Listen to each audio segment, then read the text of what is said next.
यहाँ पर जो है क्या ठीक ठाक सब कुछ चल रहा है कि भारतीय जनता पार्टी जो कि बहुमत ना मिलने के कारण बौखला। बीजेपी ये मानकर चल रही थी और जाहिर बात है कि बड़ी कह सकते हैं कंफर्टेबल पोजीशन में नजर आ रहे थे बीजेपी वाले कि उनको पता था कि यहाँ से 40 से बजाय किसके कि आप हार का ठीकरा भीतर घात में अन्य संगठन के नेताओं पर लगाएं, तो कहीं ना कहीं लगता है कि चिंतन मंथन करने की आवश्यकता है। हो गई, तमाम लोग इसके ऊपर बात कर रहे हैं, कुछ लोग दबी जुबान में बात कर रहे हैं, लेकिन हाँ ये मानकर चलिए कि उत्तर प्रदेश के अंदर कुछ बड़ा होने वाला है बीजेपी के लिए, क्योंकि जिस तरह की हार बीजेपी दुश्मन न करे दोस्त ने वो काम किया है।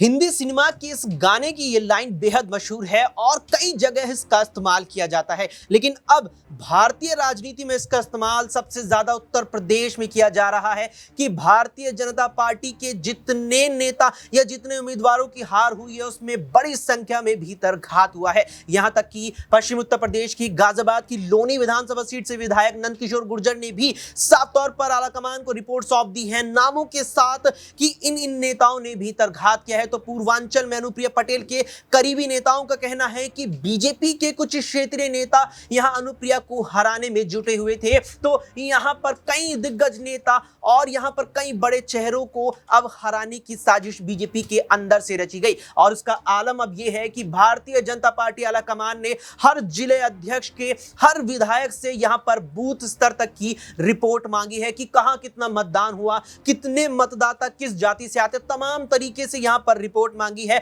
और उत्तर प्रदेश में तो अब यहां पर बड़े बदलाव की तैयारी हो रही है। प्रदेश अध्यक्ष से लेकर के कई जिले अध्यक्षों को अब यहां घर बैठाने की तैयारी आला कमान कर चुका है। गाज यहां पर गिरने वाली है, कईयों के नाम यहां पर चिन्हित हो चुके हैं और कईयों के नाम आने बाकी हैं। लेकिन यहां पर जो भीतर घात भाजपा को हुआ है उसने उसे उत्तर प्रदेश की 62 में से 33 सीटों पर ला दिया है। समाजवादी पार्टी जहां 5 सीटों पर 2019 में बसपा के समर्थन से जीत दर्ज कर पाने में कामयाब रही थी, वो 5 से बढ़कर 37 पे आई है और उत्तर प्रदेश में सबसे बड़ी पार्टी बन गई है सांसदों के लिहाज से। ऐसे में तमाम सवाल हैं अब इस पूरे महासंग्राम पर और तमाम सवालों पर चर्चा करेंगे न्यूज रूम में मौजूद अपने सहयोगियों से। अमन जी हमारे साथ हैं।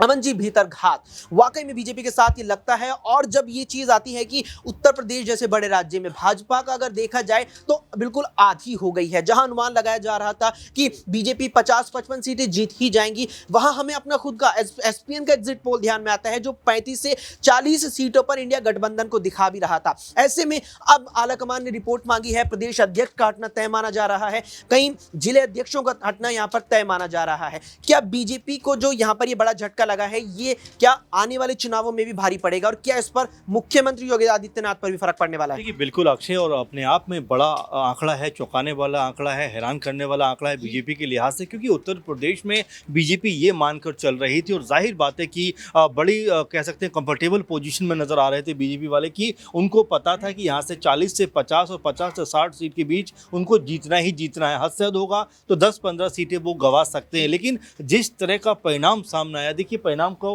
हम अभी भी देखते हैं तो बाकी हैरानी होती है कि सपा के खाते में, यानी कि समाजवादी पार्टी जिसको अखिलेश यादव कह सकते हैं चला रहे हैं, वो 37 सीट लेकर आती है। बीजेपी जो इतने बड़े कह सकते हैं कि दल के बावजूद, इतने बड़े नेताओं के बावजूद उत्तर प्रदेश में 33 सीटों पर सिमट जाती है, ये अपने आप में हैरान करने वाला आंकड़ा। और अक्षय, अगर हम इसमें 2-3 सीटें और जोड़ दें कांग्रेस पार्टी की और आज़ाद की, तो यहाँ पर ये आंकड़ा तकरीबन बन जाता है 45-44 का। तो ये अपने आप में देखिए आधे से भी कम पे बीजेपी और उनके जो दल थे वो सिमट गए। घोसी से ओपी राजभर को हार मिलती है, अनुप्रिया पटेल की भी 1 सीट पर हार हो जाती है, लेकिन हाँ आरएलडी को 2 सीटें मिलती हैं। लेकिन अगर बीजेपी की इंडिविजुअल बात करें तो यहाँ पर वाकई उनके लिए बहुत चौंकाने वाले परिणाम है। हालांकि जो हम लोगों ने सर्वे किए थे, जिस तरह लोगों से बात की, उसके आधार पर हमारी चीज़ें सही साबित होती हुई नजर आई, लेकिन बीजेपी कहीं भी एक्सेप्ट करने को तैयार नहीं थी कि उत्तर प्रदेश में उनको इतनी करारी हार मिलने वाली है। वहीं हम अयोध्या का अगर जिक्र करें कि जो बीजेपी राम का नाम लेकर पूरे देश में प्रचार कर रही थी, उसी अयोध्या नगरी में बीजेपी को करारी हार कह सकते हैं झेलने को मजबूर होना पड़ा है। तो कई सवाल अब उभर कर सामने आ गए हैं। इसमें जो कह सकते हैं बीजेपी की जो प्रदेश अध्यक्ष हैं भूपेंद्र चौधरी, उनसे बात हो रही है। इसके अलावा कई नेता ऐसे हैं, क्योंकि प्रमोद शेषम ने शुरुआत में परिणाम के दिन ही ये बात कह दी कि भीतर घात हुआ है, यानी कि अंदर जो है धोखेबाजी हुई है। अब वो किसकी तरफ इशारा कर रहे हैं ये तो खैर वो बता पाएंगे, लेकिन जो बीजेपी के बड़े नेता हैं उत्तर प्रदेश के अंदर, उनके ऊपर ऐसा माना जा रहा है अक्षय की गाज गिरना तय है। क्योंकि आज योगी आदित्यनाथ जो सीएम है उत्तर प्रदेश के, उन्होंने जिस तरह जनता दरबार लगाते हैं लोगों से आज मिलने को मना कर दिया। बीजेपी में तमाम सीएमओ को बुलाया गया है, कल बड़ी बैठक होने वाली है, मीटिंग होने वाली है। तो ये तमाम जो तामझाम नजर आता है, ऐसे में बीजेपी को बीच में रोकते हुए कहना चाहूंगा 11 मई मुझे वो तारीख याद आती है जब दिल्ली के मुख्यमंत्री अरविंद केजरीवाल को अंतरिम जमानत पर सर्वोच्च न्यायालय ने बाहर भेजा था। केजरीवाल ने आते ही 2 बड़े दावे किए थे। उसमें एक दावा यह था कि 2 सालों के अंदर योगी आदित्यनाथ को पद से हटा दिया जाएगा। उसके बाद इस पर बीजेपी आलाकमान से कोई यहाँ पर सफाई सामने नहीं आई। और आप गौर करेंगे तो 4 तारीख को जब परिणाम सामने आए तो परिणाम जब लगभग तय हो चुके थे, नतीजे बन चुके थे, तो उसी शाम आलाकमान से फोन आया, योगी आदित्यनाथ ने बैठक बुलाई। क्या जो गाजगिरनी है, क्या यहाँ पर असर योगी आदित्यनाथ पर भी पड़ रहा है? जाहिर बात है, संजय राउत का बयान अभी मैं पढ़ रहा था, उसमें वो कहते हुए नजर आ रहे हैं कि सारी की सारी जो कोशिश हो रही है, जिस तरह का माहौल बनाया जा रहा है, वो इसलिए बनाया जा रहा है ताकि योगी आदित्यनाथ को सीएम पद से हटाया जा सके। तो आप समझ सकते हैं कि जो राजनीति है, जो सियासत है, वो तेज होती हुई नजर आती है। तो क्या ऐसे में उत्तर प्रदेश में बीजेपी का सीएम चेहरा बदलने वाला है? इसको लेकर जो कानाफूसी है वो शुरू हो गई, तमाम लोग इसके ऊपर बात कर रहे हैं, कुछ लोग दबी जुबान में बात कर रहे हैं। लेकिन हाँ, ये मानकर चलिए कि उत्तर प्रदेश के अंदर कुछ बड़ा होने वाला है बीजेपी के लिए, क्योंकि जिस तरह की हार बीजेपी को मिली है, हो सकता है कि संगठन के अंदर बहुत सारे बदलाव यहाँ पर नजर आए और जो बड़े पदों पर बैठे हुए लोग हैं